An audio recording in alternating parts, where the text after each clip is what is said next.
Yaya Makambwele Kakaramokili Oyo, salaka attention. Est-ce qu'il faudra continuer à accepter ba cadeau pour la fête ya ba mariage to anniversaire? Ezali na bato baike okomona ebisio na osala anniversaire na ngai tindela ngai cadeau. Na osala anniversaire na ngai to mariage na ngai kobosa na cadeau. To yaya epesi pasi ba cadeau nyonso tute ezalaka ba cadeau ya kosenga lisoto kobetela yo epesi pasi mutu apesi lisolo Marife na Angola na Luanda. Na fête ya mariage na ye ba pesi ye cadeau ya nyoka bien emballé ba pesi mutu cadeau. Yena mobali na ye. Marife une orpheline ya papa. Atikala mama pauvre mama mbongo sadite Marife abana ekote kaka ba manga, ba malala, ba fruit. Mutu ya mbongo afana na Benfica. Alingiye. Ya surtout une femme au na beauté intérieure. Otali para be mwasi oyo moyen muteza ngaye pour akoma mutu. Jalousie. Marife na fête ya mariage na ye abengi bana ya quartier. O bande ko mone mutu pamba batelier cadeau ya nyoka bien emballé. Et puis si pas si solo ya Marife yango to kobetela yo awa lelo. Mbote na bino bandeko balandi ya radio lokoye télévision bisika nyonso tu bozwami. Merci na confiance pe fidélité bo pesa ka programme oyo radio lokole masolo epai wapi tokutanaka chaque fois pona ko solola makambo sadi koleka bongo na communauté na biso africaine mingi ya biso batu oyo tolobaka lingala. Ngai komona ngai Fiston Pelende tata ya Sedek. Ozali kolanda biso partout ozala na Kuala Lumpur, ozala na Mexique, ozala na Éthiopie, ozala na Kigali, partout esika yo ozali yaya. Émission na bino yango yo ebandi lelo mokolo ya poso samedi deuxième émission yango yo yaya epesi mutu ko swa yambo to continuer to betela oli solo yaya yambo to betela oli solo to sana alerte urgent émission oyo kata partie oyo tindela yango ba kondi Bukavu est en danger. On vient de prendre nos sources. On nous signale que Bukavu a été encerclé depuis hier soir. Bukavu, micro pardon. Bukavu a été encerclé depuis hier soir, yaya. Bazo kozela kaka mot d'ordre. Basoda basa de leçon na bango moko. Bakondi balite, Bukavu est encerclé. Alors, nous allons prendre notre source pour notre source là, beaucoup plus en ce qui concerne la ville de Bukavu qui a été déjà encerclée. Bon, c'est la mot d'ordre pour la Kota, entrée triomphale. Où allons-nous? Voilà, je ne vais pas dévoiler ma source ici, mais chers auditeurs, bonjour monsieur, comment allez-vous? Ça va bien, Papa Pelende, par la grâce de Dieu. Mais en réalité, compte tenu de la conjoncture du pays, ça ne va pas. Mais c'est dans l'espoir que j'ai dit que ça va. Voilà, parlez-nous un peu de la ville de Bukavu. Il paraît que la ville de Bukavu, entre parenthèses, à 70% entre les mains, il y a des rebelles déjà encerclés. Comment ça se passe là? Est-ce vrai l'information? C'est très prudent de votre part de dire qu'il paraît, d'employer il paraît. Je l'apprécie beaucoup, c'est prudent. Cependant, je viens vous confirmer que la ville de Bukavu est à 100% encerclée. Alors, je voudrais lancer un appel au peuple congolais. Parce qu'il est temps que nous, le peuple congolais, nous soyons délivrés des émotions diaboliques qui nous animent. L'ennemi numéro 1 de ce pays. C'est-à-dire, ce qui est malheureux, c'est que nous avions les yeux rivés vers l'Est, sur le M23. Mais le gouvernement congolais est plus dangereux que M23. Comment ça? Parce que c'est un émissaire au sein du gouvernement. C'est un émissaire au sein du peuple. Le gouvernement congolais est très informé et plus renseigné que quiconque. Ça, je vous l'ai dit. Commençons par la présidence. Ils sont informés que la ville de Bukavu est encerclée. Il y a des émissaires à l'intérieur, il y a des mercenaires tout autour. Et soyez rassurés que l'armée, il n'y aura aucune résistance parce que les officiers supérieurs ainsi que les officiers généraux sont déjà informés. Ils ont plié bagages, ils sont partis. Et certains militaires, malheureusement, n'ayant pas assez de moyens, ont décidé de déposer les armes. Cher peuple congolais, il est temps qu'on arrête de sacrifier nos soldats. Parce que ces soldats sont des Congolais. Il n'est pas normal que la mère patrie continue indéfiniment de verser le sang de son peuple, de ses enfants. Aujourd'hui, il est temps que le peuple congolais s'élève pour sauver la patrie. Nous ne devrons pas compter sur le gouvernement. Nous ne devrons pas donc compter là, vous nous confirmez que là, vous nous confirmez que le gouvernement est au courant que la ville de Bukavu est encerclée et les officiers militaires sont en fuite au Burundi et les soldats sont délaissés à eux-mêmes. On ne sait rien dire. Le gouvernement, certains membres, certains ministères sont corrompus et même le chef de l'État est au courant que le Bukavu est encerclé. On attend l'entrée triomphale de l'AFC de Nanga et M23. C'est avec consternation, mon frère, c'est avec tristesse, Roland, avec tristesse que je vous dirai que le gouvernement congolais est un gouvernement ennemi. C'est avec consternation que je le dis. Je dis bien avec consternation. C'est vraiment avec consternation, c'est avec la honte. Parce que je ne sais pas qui nous suit. Il s'agit du Congo. Et dire, parce que plus tard, nous avions crié, Raïs, Kabila, il serait étranger. Mais vous voyez la ruse de l'ennemi, la ruse de l'adversaire qui combat tout un peuple, tout un grand pays comme le Congo, soit disons la République des professeurs, des intellectuels, des éminents professeurs. On a été piégés. Pour ridiculiser le peuple congolais, c'est un Congolais natif qui a été nommé à la présidence pour exécuter l'agenda caché de ceux qui combattent les minéraux de ce pays. Alors, je ne dirais pas que le gouvernement ou certains membres du gouvernement sont corrompus, mais je vous informe qu'il s'agit d'un gouvernement ennemi. Parce que quelqu'un qui a été nommé ne marchera jamais contre les règles ou la feuille de route de celui qui l'a nommé. Vous êtes d'accord avec moi? Correct. Vous vous poserez la question à savoir pourquoi le chef de l'État, Ariel, qui est derrière le Rwanda, mais comment c'est fait dans sa ceinture de sécurité? Il est avec des Israéliens, etc. Est-ce qu'on a vraiment besoin d'aller encore sur les bancs des amphithéâtres dans les universités pour cogiter sur cette question et trouver la réponse? On dit l'ami de mon ami est mon ami. L'ennemi de mon ami est véritablement mon ennemi. Normalement, oui. Vous êtes d'accord avec moi? Voilà. Oui. Donc allez-y comprendre. C'est avec beaucoup de regrets que je le dis, je vous informe, je vous confirme.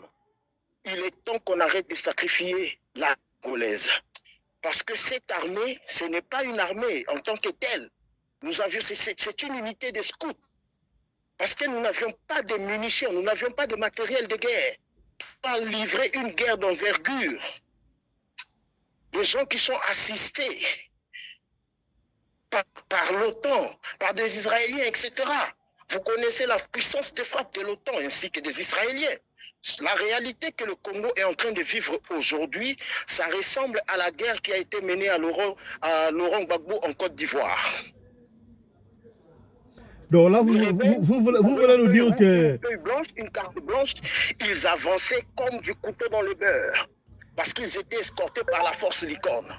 En réalité, ce ne sont pas des rebelles ivoiriens qui combattaient pour renverser Laurent Gbagbo, mais c'était la force licorne. Et c'est ce qui se passe aujourd'hui. Donc, si je comprends bien, vous voulez dire que c'est fort possible, entre parenthèses, Nanga et ses coéquipiers, les Rwandais, consorts, peuvent facilement arriver peuvent marcher sur Kinshasa. Avec pour le moment, Kinshasa n'est pas la cible. Parce que l'objectif de cette guerre est avant tout économique. Contrôler les villes stratégiques du Congo. Parce que vous voyez, Goma est tombé. Et ça va évoluer progressivement. Kinshasa, ça sera un semblant de coup d'État, un semblant de renversement du régime. Et quand vous verrez celui qui va revenir, ça sera vraiment son étonnement. Pour le moment, je préfère taire le nom. Parce que c'est une histoire de Mukolo à Botolitunga. Obani va comprendre, va comprendre. C'est pourquoi j'interpelle le peuple congolais. Est-ce que on va finir. Les grandes révolutions du monde ont été conduites par le peuple. On va finir. On va finir par ici. On va terminer par ici. On va terminer par ici avec vous. Dites-nous un peu. Est-ce que c'était une erreur de se séparer? En fait, là, je parle du président Fachi. C'était une erreur de se séparer avec le Raïs Joseph Kabila? Non, ce n'était pas une erreur, mais ce que les gens doivent comprendre, c'est que j'aimerais que le peuple puisse comprendre et que nous tous, nous puissions comprendre ce qui s'est passé entre Joseph, Raïs, Kabila et Fachi. C'était une histoire de déshabiller Saint-Pierre pour habiller Saint-Paul. Vous savez pourquoi Mobutu est tombé facilement? Vous savez pourquoi? Parce que cette guerre nous a été préparée très longtemps. Et ça a été préparé comment? Les généraux congolais, le mal du peuple congolais, c'est l'amour farouche des femmes. Alors presque tous les officiers supérieurs de l'armée zaïroise de l'ex-phase et les officiers généraux avaient toute une seconde femme, pour ne pas dire première femme rwandaise, Tutsi. Ce n'est pas de la xénophobie, ce n'est pas du racisme non plus, mais ce sont des réalités que nous devons mettre sur la table afin de passer une analyse synoptique de la situation. Là, vous voulez dire que ce qui s'est passé, en fait, le fameux histoire qu'on entend du président a été porté par Fachi. Fachi n'a jamais été élu au suffrage universel. C'est une réalité, mon frère. Bon, voilà, je vais dire ceci. C'est lui qui a été opté. Je vais dire ceci. Est-ce que, d'après ce que vous venez de dire là, concernant les ex-phases, machin, êtes-vous au courant, en fait, de fameuses histoires qui circulent dans les réseaux sociaux, sur la toile, c'est devenir viral. Et ça, concernant le président congolais Denis Sassou Nguesso, on lui aurait attribué une certaine fille rwandaise et après la fête, il a été filmé et envoyé des vidéos. À partir de ça, on lui fait des chantages. Vous êtes au courant? Je préfère ne pas me prononcer sur cette situation parce que s'il y a une réalité dont les Tutsis ne veulent pas s'en défaire, c'est qu'ils savent que les Bantous, pour les avoir, il faut passer par la femme.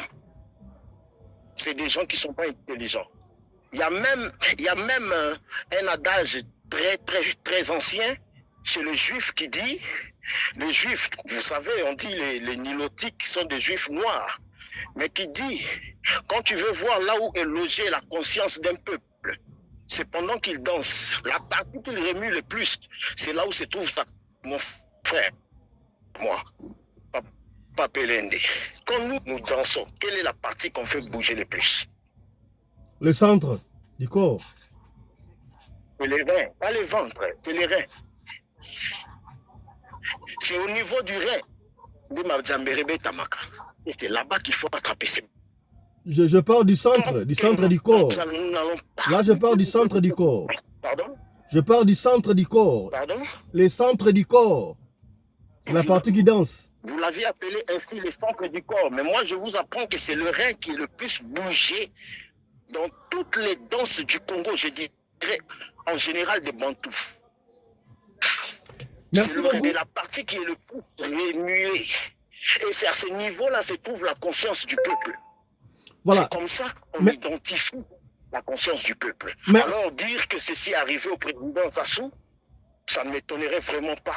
Mais pour le moment, j'aimerais que nous relayons l'information, que le peuple congolais s'élève. Merci beaucoup. Donc, la délivrance ne viendra pas de notre armée ni du gouvernement, mais d'une insurrection populaire organisée. Ça, c'est très bien dit. Donc, pour conclure, vous voulez dire que voilà, on vient confesser. Je ne sais même pas si c'est une information ou c'est une alerte qu'on fait au gouvernement congolais, parce que vous nous dites que le gouvernement congolais est déjà au courant que la ville de Bukavu est déjà encerclée. On ne sait pas, on vient informer la population. Soyez vigilants. La ville de Bukavu peut tomber.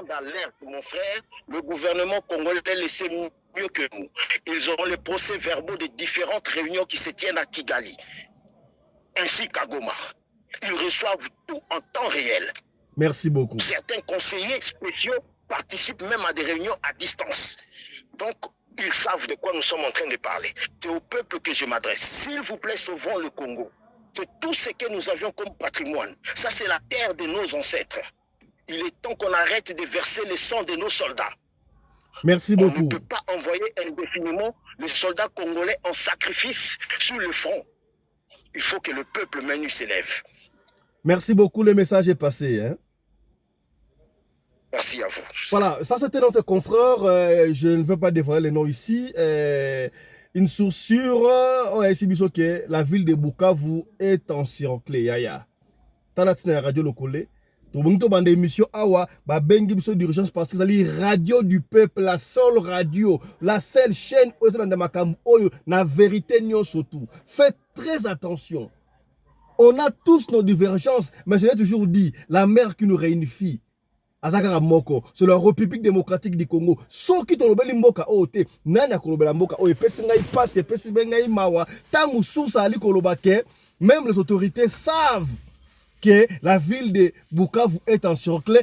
Bazoko Zela, mot d'ordre pour l'entrée triomphale. Et pesi ngai mutu koswa, et pesi ngai chair de poule yaya. Et pesi ngai chair de poule. Il fait énormément chaud, ça nous permettre de nous déplacer parce que voilà,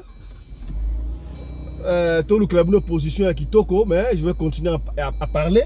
Et puis si pas si y a Kosakanate, il y a un boto de l'histoire de l'eau, moko na moko atelema. Ce qui a solo et que l'État, gouvernement, ayebi que la ville est encerclée, et bah on sale locomote. Moi je me rappelle toujours la phrase moko commandant Anderson Ande Koloba. Mais yaya. Comment tu as dit que ma bezali, armée zate, n'a la caméra toujours. Vous voyez que armée na biso, pourquoi tu attaques raté? Bah attaque à biso. Et ya te peux si bien alerte awa. Bah so ko attaquer biso. To yo kasiko pe sango ke, to attaquer to devancer bango. O to lo ba quitter, to lobi. Pasi. Pour mboka na biso. To continuer ko lo ba ti na ti, to ko lembate. Mboka ngo to ya ko tika mutu moko te. Ezali mboka ya biso nyo surtout. Après tout, le Congo nous appartient tous. Est-ce que commis? Voilà. N'a pas été le souka aboye solo. Bah honorable, vous allez nous excuser, tout changer ce ligne pour que tu honorable la deuxième ligne. Tout que tu honorable la deuxième ligne. Bah honorable, beaucoup bima, tout que la deuxième ligne. Tout bima, ah ouais, tout que la deuxième ligne en attendant la bande d'amno solo. Voilà. Voilà bandeko, sika tokobete la bino li solo et pesi ngai pasi makambo ya mboka foto solo mama mboka moko baluba jitunga po itali biso nyo surtout. Yaya, dans la vie, il faut faire très attention. Est-ce qu'il faudra qu'on puisse continuer ya kosenga ba cadeau na anniversaire, excusez-moi, na ba anniversaire, to ba mariage? Qui est celui qu'on doit inviter na fête ya anniversaire, to na fête ya mariage et pesi passe il y a certaines personnes ceux qui muninga azo souffrir, ya ali koyoka ngo esengo. Il y a le solo à moi, oh, et pesi ngai pasi marifé, honorable micro, et pesi ngai pasi, le solo à marifé. Marifé, moi, pesi le solo. Papa fiston, beta le solo ngai. Nazali, bon, ngala mona Congo, Angola, Brazzaville, Ora, Moko. Papa fiston, toya, na Angola, Bandakala, ba para, to comme la version angolais, mais en principe, papa et maman, bah ça va congolais quand on est la kawana. À vrai dire, maman est congolaise, mais papa n'a pas vrai chou angolais. Papa n'a pas akufa, to tika la kakana maman. Maman pedo ki mbongo pene salite, ngai marife, na sali mwana ya liboso. Na sala balé ki mi balé na simalanga ya moko ya mwasi, moko ya mobali. Papa fiston, na Angola awa na Luanda pasi ya kosakana te. Soki omoni ngai, nazali mwasi kitoko mais pauvreté. Nga na bomba ki pauvreté na biso te papa fiso to koli na pasi banda papa na biso akufa. Papa na biso abanda ko sala na pétrole. Ya compagnie ya pétrole. Na kabinda. Na ebité nga pesa ki bomba na muke na ebité batela ki poison to ne sait mais papa akufa après papa akufa tout cas difficulté impossible papa fisto. Na koma ki pona sunga. Na koma ekote ka ba malala. Ba bitabe kaka ba fulu kande sakana sika na kwemoko boye na Luanda te kakawana na papa fiston ato ozali mobola soki nzamba linga tombola yo akokende ko luka partout esika o ba luka ta tombola commission mutu papa fiston na lingo beta liso na ngai pona openie ba tusu liso na ngai na yebi kesana matia ebele papa fiston ezali soro ya mutu te ya ngai moko marife na za na Luanda.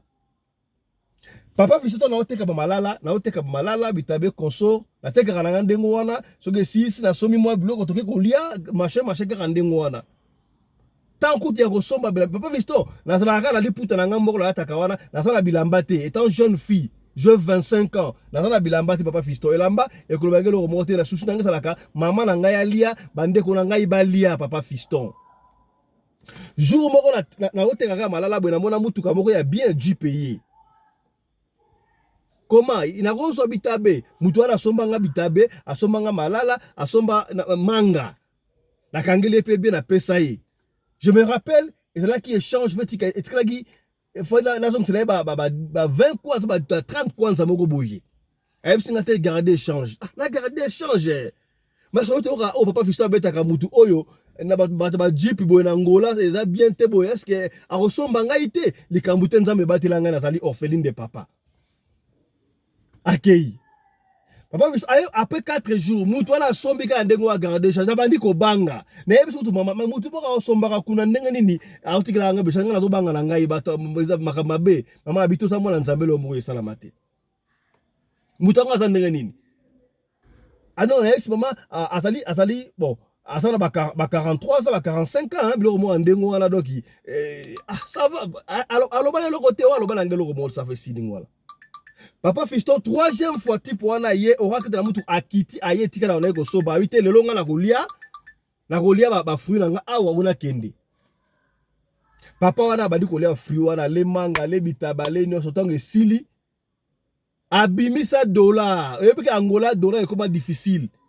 Mais a pesa nga $100. Avant pesa nga $100. To badi ko sorola te. Na mona c'est message qu'il a to sola a tuninga yo te karabo epona nini. Na mona ko sala mama wa ça va nini na betele il solo na ngai pa Fiston papa. Ya makamsu na vie et c'est nga ko bomba te lobaka on ne sait pas qui va t'aider. Il faut loba. Bon éviter toute vérité n'est pas bonne à dire. La vérité na musu baloba pas n'importe qui te mais je ne savais pas. Na ba na comprendre que na ça qui ouvert envers yendenge nini. Na lobé na lo pa Fiston. Et pesie mawa a pesinga $100 bi oyo boso mama provision ça quelque chose a pesion de moi. Ya papa Fiston mbali bosta simba $100.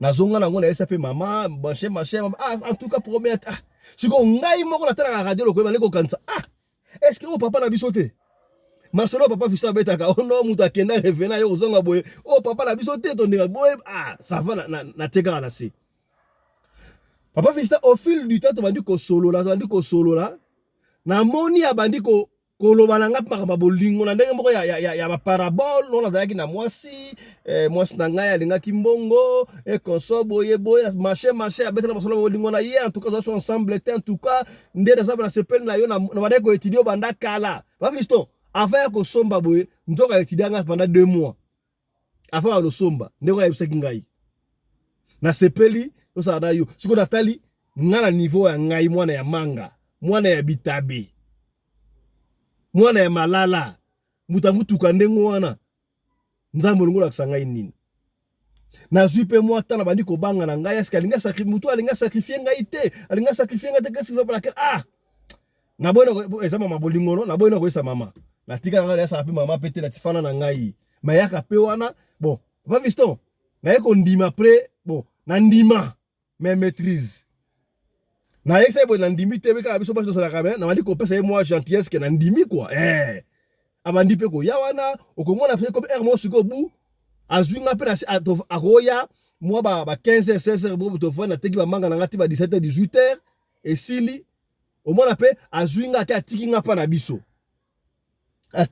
biso ayeko zonga ndengo wana musuto bona na geso manga na nga azwinga na somba manga bitabe tout abakselinga mbongo commerce na nga ba manga na oteka na nga wana mais moi fond et mati ça va et apesinga jusque là moi le kumu moko boye batu oyo toteka teka ba monike liboso ba loka toko anoko na biso so kinani mais au fil du temps ba comprendre que mobile na ngai papa Fiston to sala ki feti mais 3 mois après feti a sepela mabe papa Fiston ngaba na bota na kokisa ki 25 ans zala ki moseka et pesa isu su courage a kosakala te papa Fiston otuninga mo seka nini oyo mo sekate est-ce que mo sekate devant à domicile kende ko luka mo sekeza nini zala ki mo seka sepeli a kosakata bien tout kanga fana bimaka pa parent Tellement bagi solo. Bref, papa fiston abima pa ya maman na biso à se présenter comme ça,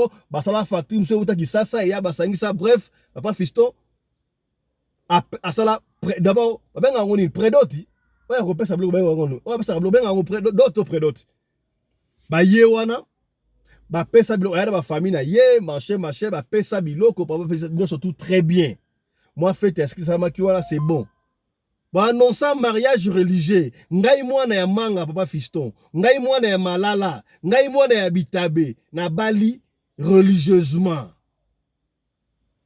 Alors, j'étais obligé. Et puis, il y a coutumier, ça la ta famille, mouké, mais mariage, voilà, ta quartier, quand même, non, mwana malala, et comme ça. Dans la combo, papa fiston, mwana malala, mwana bitabe, mwana manga, mais comment on a marifé? Comment on a otangate? Papa fiston, la mariage, danga, po, mobali wa ngai abane kovanda to pona koma kofana na mbanda nga siko to fana na Benfica ayesa ki ngai Benfica papa fiston na tikala ko na Benfica te Benfica quartier ya batu ya mbongo te ya batu ba Angola Luanda Benfica quartier batu ya mbongo Benfica wana to betaka basolo minga Benfica za rappel mystique quartier batu ya mbongo Benfica wana na kenda Benfica na tala lopango ya mobali wa olinga ngai naloba ata papa na biso aza na ba pétrole aza na biloko boye te donc ba jeune ba bunda bazali na boyi pe retourna na ndima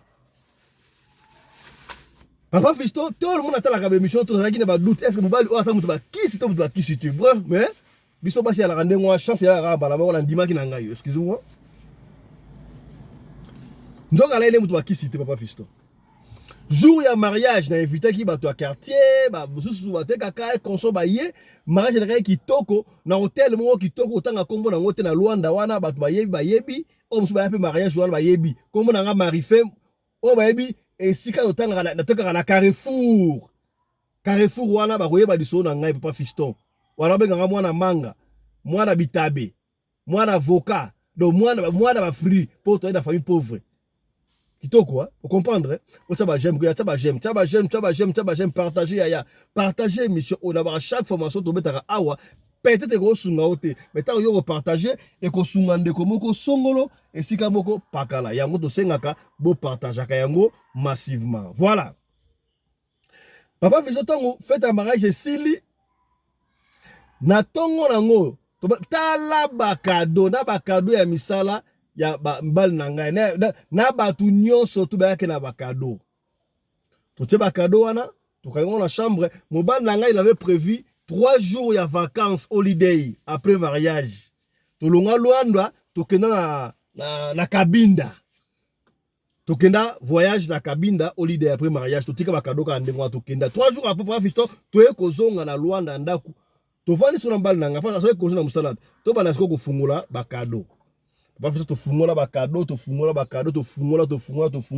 ba cadeau papa fiston et comme ici er moko boy na zui ngam na simba ki yango na fungo na simbi carton moko boy na mona ngpe bo kilo ti na mwa ndenge moko boy na okiloko zo bouger na kati na okiloko bouger na ngisi boy eloko bouger boy ndenge nini na isi ba leko cadeau eloko zo bouger na kati bo ba simba bi mouvement nini pas vite na okiloko zo bouger na kati pena bi ba pesi cadeau ko zo bouger na kati boy ne 3 jours oyo to sali eloko nga kufita qu'est-ce qui ne va pas et ça nini boy et pesi mo ko banga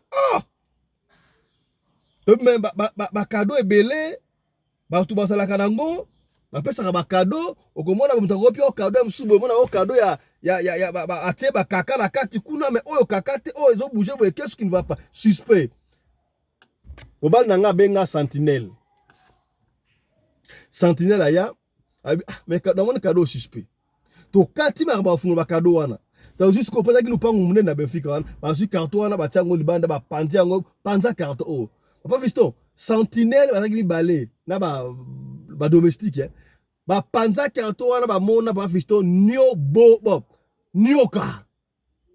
nyoka ya munene makasi mais moi dimension moko boy nyoka pena ba boma nyoka wana Jésus c'est pas fini papa fiston oyebi susu nini na kati kuna eza na let na makomi papa koma le kambo yo mwana pauvre yo mwana ya manga mwana ya avocat mwana ya malala okanisi nini esika oke kuna na libala ndeko bonga yo bosala ba po bonga te otikala ndengo wana nani akomaki yango tala kunteki tala kumamba papa Fiston mobali nanga porta plainte pa mbila okoporte pa pasi mbila pa mbila okoloba nini mais porta plainte papa Fiston toyeba te mutu oyo asala eloko wana bakado nyonso tu mobali nanga décider to pesa yango na église moko songolo na Luanda bayebi yango kotanga comme église papa Fiston to pesa bakado wana kuna to fungola msute to linga pe koyeba ti bakameleka kuna yango na papa Fiston beta lisolo oyo ngai openie batu ya certaines personnes akoyebisa omoninga ngana ali awa kutu anniversaire nga sa jour tel que na bengi sio yaka na cadeau o mara yaka na yaya yo koma ko senga cadeau ya kosenga okoma ko senga cadeau ya kosenga tala makambo et si li pete to la sa pe élément moko boye ndeko moko na mariage na ye ba yela kaye tout fi na kati ya bien emballé. Je me demande, il faudra toujours que j'ai battu un cadeau dans le mariage. Est-ce qu'il n'y a pas moyen que un cadeau ou un fait dans le mariage pour les autres musulmans comme belé. Tala li solo, il y a pauvre. Alors qui pauvre hier, marifé, le lo a commis moi mutu. Nzamba ke ko lokotaye, les sika banaye ko teka. Ba manga, mwana matonge, mwana ya nyoso tu wana ba ko joyer. Ba commission bois visto na koma mutu. Na koma kutambwa na mutu kangai mwana bavoka mwana bamanga mwana ya malala mama na nga akoba ko respirer bandeko na akoba ko respirer nzambe asala ikati na biso yango tango yembaka losambwe futaka ya losambwe polaka teo osala kana kaso papa Fiston tala seke nzambe lokoti ngai nasala nga mutasambela asambela soni te nzambe aponaki je étais destiné ndenge lo barabane la kabazali ngazali mwana la kapa Fiston tala lisolo nga yango wana komo na nga marife na Luanda na fana na Benfica sikabwe pesa bandeko litoyo bateyama que ça soit condition na yo lelo oteka makala lelo oteka ba mungusu oteka ba mbinzo oteka boy oyebi lobité il faut pas prétendre être ce que tu n'es pas est-ce que commis. Il ne faut pas prétendre être ce que tu n'es pas. Zalayo. Au combien? Voilà. Na commonorisé français pas dire kima awa. Na ko monopoliser parole te na sana ba honorable awa. Rappelez-vous que nous sommes dans le parlement choc awa. Na ko pesa maloba ba honorable. Moi conseil parce que bazali ba papa ya boania, ba mama ya boania, bandeko ya boania. Ndeko boka benga abi papa Fiston. Nani a pesa qui une inspiration na bobenga na kaba honorable parce que ce que vous faites ba conseil au pesaka vous êtes plus que les honorables ya Congo wana ba ça ba déshonorable parce que vous les conseils que vous donnez et ça la kalakat na biso et sunga biso voilà ba conseil au pesaka il sera quelque chose et cela me va droit au cœur merci papa na compliment wana. Ba maman ya boania bazali awa, ba papa ya boania, ba pasteur ya boania bazali awa. Na pesi baloba et pas ya honorable maman Ngiowa et Yvonne na situation oyo moi na biso o marife ndenga bandaki ndenga yokoma cadeau ya nyoka na fête avec sa bato. Muta pe cadeau apet tisiko ayebana te batiki on pe ka ndengo wana. Malobombo ka yo 4 minutes honorable. Yenge président yenge la ba ndeko na nga nyonso tozala bino na nzela ya singa vraiment na baoyo baolanda biso na radio lokole vraiment napesi bino bayenge ya mingi donc président likambo wana oyo beti oyo ya mwana mwasi oyo olanga vraiment namoni eloko na kokoloba namoni yango te ezaka likambo ya jalousie. Eza vraiment likambo ya jalousie na kati. Do mutu azalaki na koteka malala. Après mbala moko aye kokoma na mobali azwi mobali na ye azwi chakanga zake za étoile na ye. Étoile na ye nde sali. Étoile ne mati. Ale bato ya mokili bayoki ye likunya po baya koboma ye na nyoka batindeli ye nyoka po nyoka wana ya koboma ye. Oye mwana mwasi aosupe mwasi soki mobali po sani po récupérer mobali wana ou bien po sani ezali kambo ya jalousie président. Mama honorable Ngiowa bino bangunza est-ce que kopesa mutu cadeau ya kaka ya banyoka ezalaki na intention ni taka kofungola nyoka wana soye eza signe ya mabe soka mona kanyoka wana malédiction to c'est quoi au juste? Non, tango ya fungola nyoka wana ezalaki eza nyoka moko pe ya mabe ya nyoka moko ya malamu te tango ya nga fungola kaka cadeau wana boye ba omona kaka nyoka mbala moko asuye leo nyoka kuswaye asali kwa kufa asali yango kwa kufa po muninga kufa asali yango pamba te mais nde bandeko vraiment tuka botika biloko wana botika bajalousie ngapesa conseil na bato nyonso basi mpe mibali botika bajalousie ya modele wana etwala mutu ntango yango etelemi efungwami engeli botika ezala teke boyaka bobomaka baninga po moninga azwi libala nde ya kitoko makambo so ya kitoko yo soko oza de olokolo kilo kanga motema ti mokolo osalaka physique ti lokolo nde ekokoma elembi yo oza likolo kilo osalaka physique te banda osala physique mpo lokolo nde ekoma elemba ekoma léger batika biloko wana eza malamu te ezosalama mingi meme kaka na ngola te meme na kisasa ezosalama partout makambo oyo ya bakado ya banyoka oyo ezosalama partout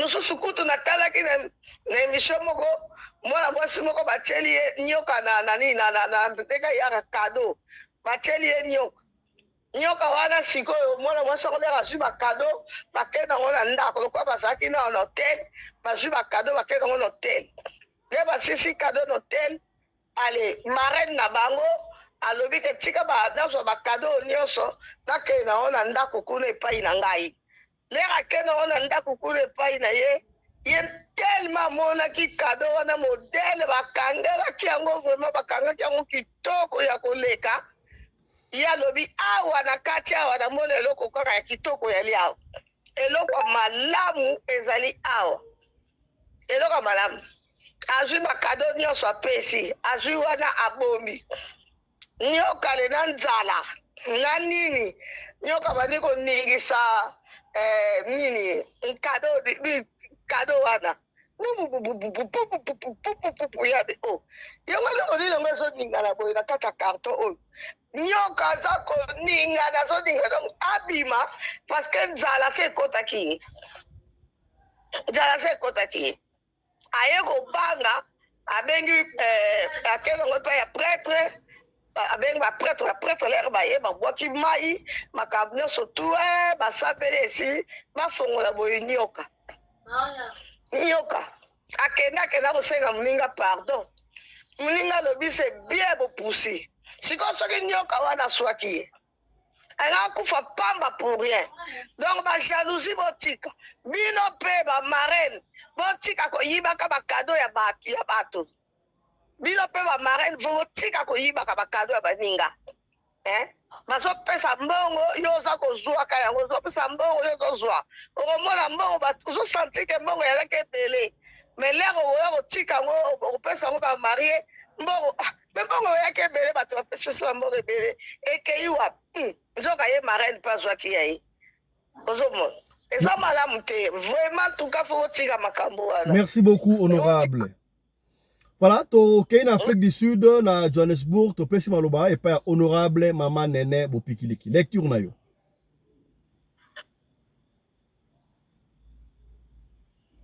Honorable micro. Oui, merci beaucoup pour la parole. Mbote mingi na ba honorable nyonso. Mbote na balandi nyonso radio le collège TV. En tout cas mbote mingi. Merci pour la parole. Una lo balikambo. Président, excusez-moi. Likambo ya mutu. Aya kupeso bakado, ningi bazo senga bakado na makasi. Liboso toyebi ke kado ezaka par force te. Ou bien mutu oyo azo insister kaka il faut na yeluka kado, il faut double check, donc il faut tala ozomona ngai nde bakolisi nga biloko oyo babengaka ya ofele il faut oyebaka ezowuta wapi ozomona baswaka biloko ya ofele ndenge wana te moto abimisi kaka eloko apesi yo oyebi te ozwi yango ya ofele mpo continue yo nde ozosepela ozwaka biloko ya ofele meme bible elobi mpe eke liboko oyo epesaka yango nde pambwamaka oyo ezwaka yango nde moto ezalaka na se ozomona ye mwa mwasi wana soki mabe eyelaki ete c'est parce que ezalaki destiné nzambe asafungolaki ya ye balobi oyo nzambe afungoli moto akokanga yango aza te oyo nzambe akangi moto akofungola yango aza te donc oyo aye ezalaki ndenge wana na passage nyonso ya douleur na souffrance alekali nango yo nani oyo akotelema oyo akokanga etoile ya bato nde nazoloba boye honorable makambo ebele bato ntango ozosenga bango ta mosusu ozosubir na bamakambo moko boye ozoyebisa oke naa na problème boye naa na problème boye azotala yo aleki ya pase soki asalisi yo te eza ntango nzambe alingi nano te esalema ndenge wana nga naza nango naza nano victime nga moko naza nano nga moko oyo batémoin pas même victime mais oluki mosala oluki otali mpe kedi naza na kapasité ya kosala eloko oyo naza kapasité ya kosala eloko oyo ezosimba te ozomona soki ezosimba te kitisa motema zela ntango na yo kozala na jalousie mpe te moninga azwi ale yo motema na yo ekomi likunu neti nga nayebi te nzambe asala nga na molimo wana te asala nga nango te epuis so nasi na remarke koza motu moko ya makambo ndenge wana nabendanaka na motu maleme yango nabanga feti c'est la raison pour laquelle nalobaka te nga mpenza nalingaka mpenza feti te linga feti te mpo na nini place nake na feti esprit na nga na babiloko ya ndenge wana esimbaka mpenza te esimbaka te parce que okutana na bato ozokuta bato ya différent modèle ozokuta bato ya ndenge na ndenge alors soki okutana bato ya ndenge wana soki oza l'esprit faible nde place nazwaka bato ozomona alors moto ayebi yo kado nga na bakado mosu eza nango ya te bakado mosu eza na te mais nga na préférant na nga mpenza te makambo wana oyo moto alinga kado akopesa yo soki oyebi ye te spirituellement physiquement kozwa eloko wana te. Merci beaucoup, honorable. Merci beaucoup, honorable. Tokei bongo na Durban et pas na pito pesi maloba et pas honorable papa Mabiala Johnny. Lecture na yo. Yeah, bonjour le groupe. Hein. Bonjour batinyo soazo kabiso na mokili mobimba. Kola mona biso. Bon, lecture na ngala makambo ya bakado ba mabala oyo. Vous savez que bakado bapesa bakado tozoka oyaka kana ba mariage religieux. Mariage na bango bakinda kulata bapete yango nde bakado yaka na batawana. Mais tango bato basalaka ba mariage coutumier bakado yaka te.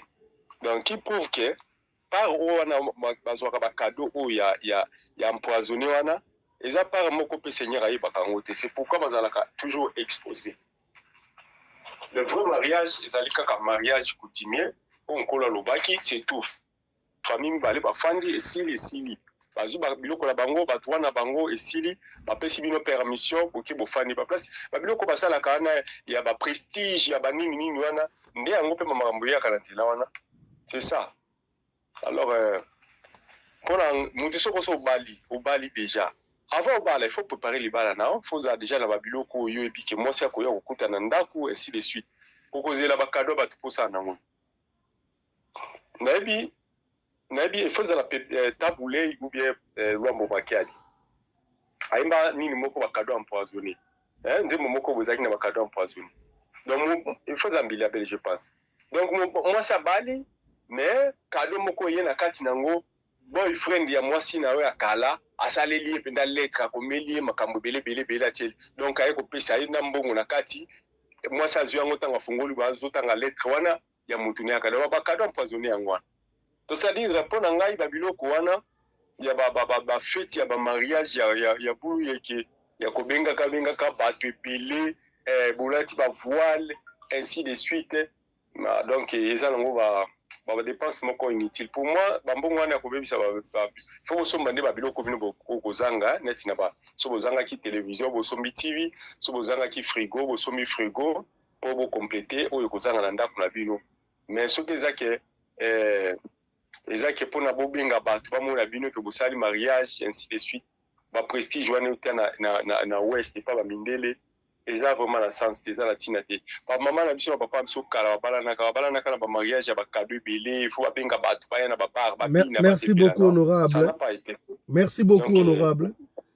Merci les messages passés. Na lengi to tika la rata sujet pena a to lo bande ko pesi di solo na ye a expliquer pesi le témoignage. Kazala ki une fille pauvre nzamba tomboli alongole mwana manga mwana ya avocat a commissaire mutu abali kasi elle était étonnée a senga ki mutu cadeau te elle était étonnée na fête na ya mariage tant ba vérifier ba cadeau ba mona cadeau ya nyoka na kati na intention nini yekuta appelle conseil ami tu pas fister na fête ya mariage il faudra que tout ça ba cadeau to ça ba tout ba ya kana ba cadeau te po bakabwe ezalate voilà est-ce que to telemi pena yango wana to pesi maloba na Kinshasa et pas ya évêque Alpha Polo évêque principal lecture na yo mosale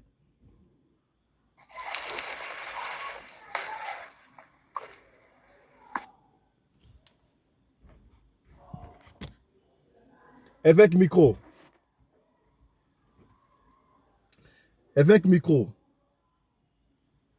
voilà, évêque à la retard, to pesi ma toke na bunde c'est pas wapi to pesi maloba et pas ya honorable maman Fifi Sarah na bundes. Bonjour président, bonjour tout le monde. Makambo ya bakado ya bafete za kapasi papa ngai. Ah biso en Allemagne moto sasa la fete. Ba pesi ba enveloppe za na lokote na kati. Mara na memenga mbimta memakia. Oh. Bache pour yo yaka ba fete o yaka balinga cadeau te so moto asola ko bina po alongola ka mwa sonya ina enveloppe za na ilote azuka pe ba kangoli ba kongoli do ba kepela ba konte mbongo ikoka atakutu de santé pour ba raison ba ko tonge siko sekele yako bima tanga ba ko tonga yi moi siko bala tsasu marine e fardeau ezatekete marente yaka bakate soki bafete baninga yaka nango te yango bapesi ye pe bapesi cadeau te bapesi ka enveloppe pamba enveloppe pele na kombo me mutache mbongo te bato bayeko ndima sekele bimi marene alongwe na likambo ozomona me oyo baosalaka ke na jalousie ya kosala moninga mabe na mokolo fete eza buzoba. Est-ce que nazolinga na comprendre honorable Simba nazolinga na comprendre parce que Marie fait une fille très pauvre papa kufa azo débrouiller na manga donc bato balinga ketika na vie wana ya mwana manga mwana malala ndenge abali et pesi bato mutu ko soi yango bayeli ba cadeau empoisonné donc mutu pauvre akobonga te yena cadeau wana eza na ngombanda basepeli tende mobali wana ke kobala ye batiki ye yango wana kanda wana zuwa tali nyoka nga suwa ta ya boma ye ya zuwa mwana mbala ko sala ngote ayoka zuwa ndeni ezaka mwasi fezala makango moko ya taga wana zuwa wana isalaki yoga saki fiancé asali mbeba moko ya lobi o na kozwa te lokola azomo seka na banda koto yango moni kanda wana kesala acte wana mais seigneur lokola nzambe ayokiseka soni omoni ke nyoka ngo asuye pete akukufili waka poepe nyoka wana ozomona ba nyoka mo fezala ya normal te ya sacrifice parce que c'est normal mbela kufaki na mikolo bele bon bakendeki nuit de noces ozomona mbele vraiment alinga kuta nyoka kufi na nzana. Est-ce qu'il faudra continuer au senga ba cadeau na fête gars Togo ça a fait idée sans cadeau. Bon, et dépendant na moto bato mususu mwa sa kokisaki na ye. Bon lokola ya kabaka mingi ali bino petan boroya boza obligé ka rotia mwa loboko bopesi. Dépendant ka ndenge oza bien na baninga kwa. Basepeli bon to simba ye boyi. Po ye pe da baninga ya zalaka bien. Mais ils ont moto mususu vraiment donc aga kra penza yo ka bakate oyo kakari Grèce. Yo carré Grèce, non, yo le cadeau. Merci beaucoup, honorable. Merci beaucoup. Voilà, Tozongeli, honorable évêque principal Azali, lecture.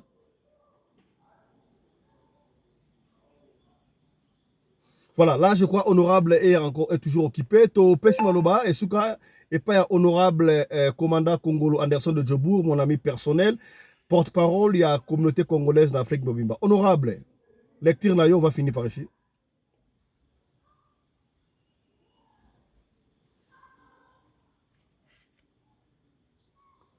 Honorable micro. Honorable Anderson micro. Allô, bonjour. Bon après-midi. Allez-y, évêque. Allô. Évêque, allez-y.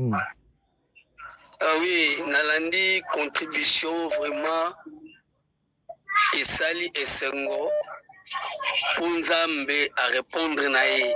Mais pas si na yoki on a mokili. Yango moni, bana Nzambe futo salaka. Attention. Omoni bakado misusu papa et ya kaka pour nuire ba vie à bato. Bato beli ba sepelaka na bato te. Babiloko boy biso to salaka ngo pe mingi na ba deuxième montant to zalaki mo pe na mutu aye abebisa libala muninga bacheli oloko na kati ya kado wana salama na famille na biso na bukoko eleka kala esalama kala batindela cousine moko ya ba papa lettre koyebia fungula lettre boye papa miso kufa ye oh afungula lettre boye miso kufa ye or mbanda na ya salaka ngo apesa ngo pa mutu aye komemela ye bakotika na bango bakado me balo bakado miso ezala non na mbale bakado pe akokanga basaki wana basashi wana epesa makala ezala kaka Nzamba sunga vraiment makambo ekomeli mwana mwasi oyo mokili elingaka bato te mokili vraiment sepelaka na bato te eloko na sepeli ya mibale ndenge azwi bakado wana apesi yango epa Nzambe parce que ekomi lokola biloko moko demode anga koyeba te soki na nini mususu eloko nini batiaki na kati elokola azwi yango apesi Nzamba pambola ye Nzamba kanisela ye vraiment contribution na ngango wana. Merci beaucoup, évêque principal. Tokosili Sabongo et pas ya honorable commandant Congolo Anderson de Djobour, mon ami personnel, honorable. Lecture nayo sur le Oyo, il y a Marufé. Ezali Nini.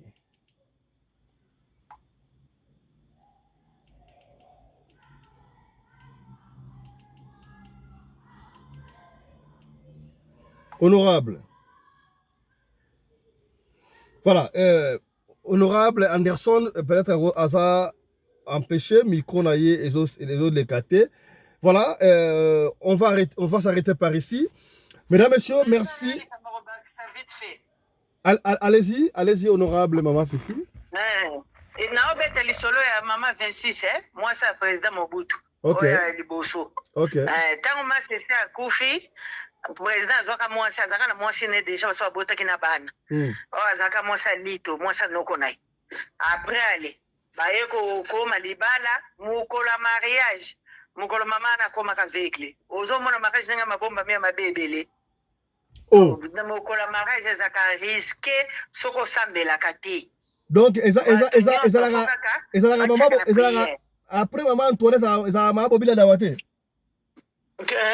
ezalaki mama 26 mama Yambuya ye azalaka na Belgique bakomisa ye aveugle mokola mariage na ye miso ozomona lisusu te siko président okebala na lettre bakende kozwa bobi mbangu lokola azalaka lettre bango wana basalaka biloko wana bakende kozwa mbangu akufili miso na kati ya ndako te na salon mpe ndenge avandaki baolisa lesuki ndenge yaka na salon baobombisa ye mpo akende siko mobali déjà mpe ye pa obonga makuna baannonce mobali ke mwasi nakomi aveugle tala souffrance basala mama wana na bambanda na ye mpo kaka abala te heureusement mama yango moto abongisaka ye mpe misu mpo basalisa ye na ndenge nyonso esimba te moto ayedaka ye papa diangenda siko amona na ye olobi ni papa amona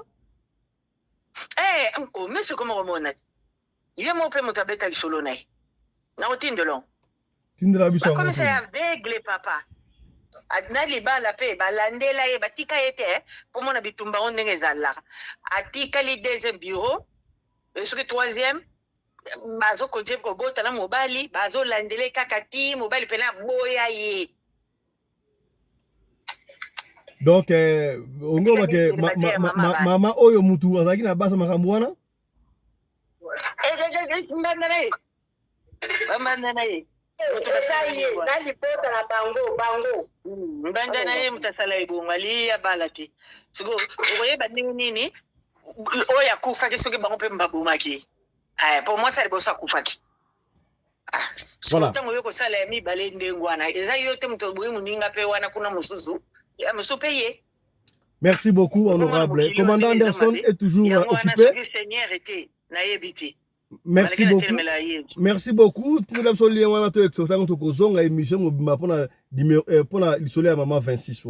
Commandant n'est pas toujours en ligne. Hein? Okay. Voilà, on s'arrête ici. Donc, on va le week-end. On a pour la troisième émission. Donc, allez-y, 30 secondes, comme la souka déjà. La régie me fait signe. Allez-y.